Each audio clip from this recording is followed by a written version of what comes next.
பொண்ணுல போடு இல்ல நிலத்துல போடுன்னு சொல்லி சொல்லி காலங்காலமா வளர்த்துட்டாங்க.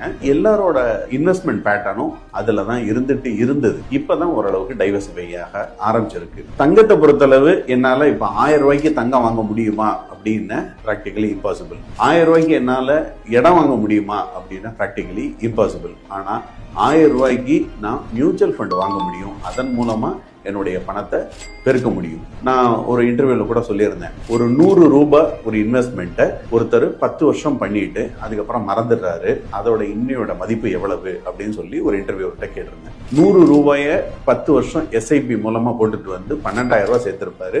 அதோடைய 25வது வருஷத்து மதிப்பு 5.25 லட்சம் ரூபாய். 12,000 ரூபாயை இடம் வாங்கவும் முடியாது.